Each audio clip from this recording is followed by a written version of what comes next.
есептер берілген.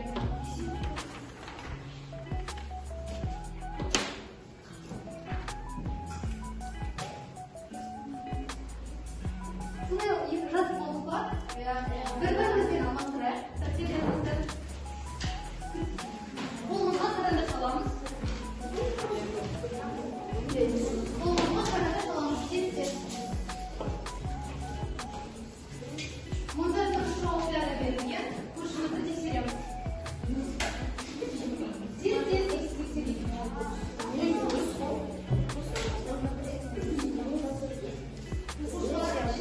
Тексеріп жатырмыз бапшыларымызды.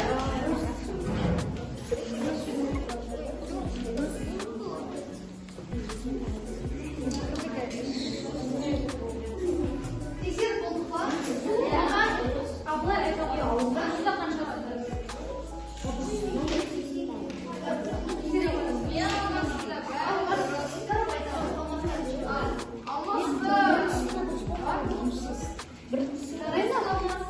Алмас, Нұримада қаншасыdır? Мақұлда, жарайсыздар. Беріп, Балжанда неше отыр? Қарайға келдім. Балжанда бір қанша қалған бәрі. Қарайсың Балжан, ал беріп сен атқарады? Қарайсың беріп. Дәптерге уақытайды.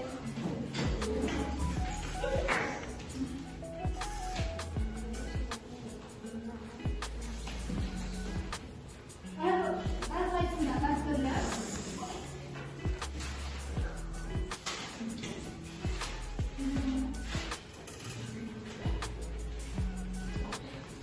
Әрбір оқушыға әртүрлі есептер берілген.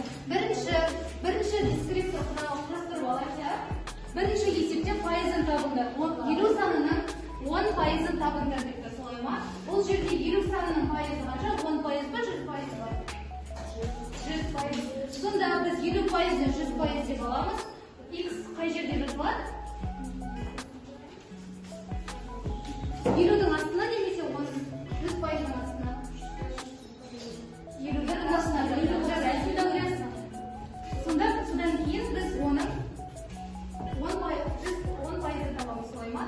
Екінші есеп пайызы бойынша санды табыңдар. Бізде 100%-ын табуымыз керек. Бізде айтты. Бізде 3% нешеге тең деп тұр. Бірінші есепте, екінші жағдайда 12-ге тең деп тұр. 3%-ымыз 12-ге тең болса, 100%-ымыз нешеге тең екенін құрастыру арқылы табамыз. Орындаймыз.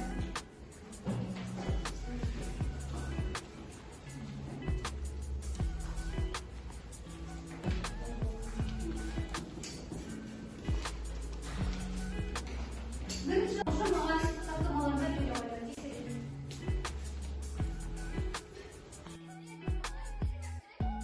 Оқушылар, енді телефондарыңызға қарайық. Мына тақтада жазылған сайтқа кірейік.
бойынша да бағаланады. Кім бірінші тең орында болады?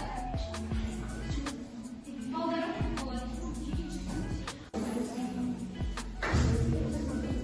Жарайсыңдар, көрсетіп жатсыңдар.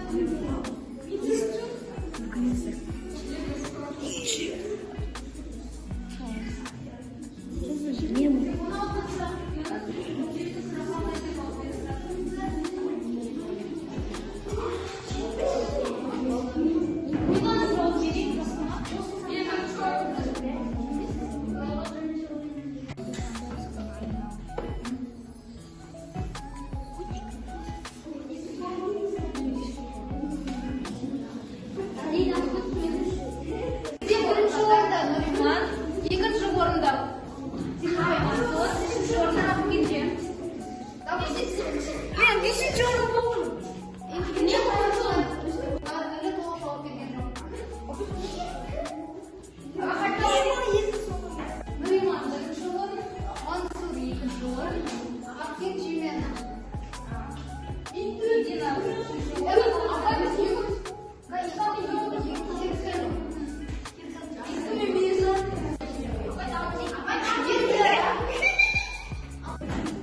Сонымен оқушылар бүгінгі сабақ сіздерге ұнады ма? Мына жерде бізде сөйлемдер аяқталмаған сөйлемдер берілген. Сол сөйлемді өзіміз аяқтаймыз. Қол көтеріп жауап бере қояйық.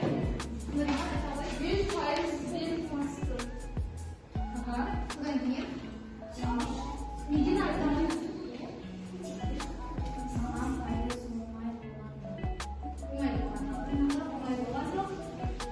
Жандос айта ғой. Тез кешем. Пайыз он айта ғой. Сен маған ұнады. Рахмет. Мансұр айта ғой. Әлі сол.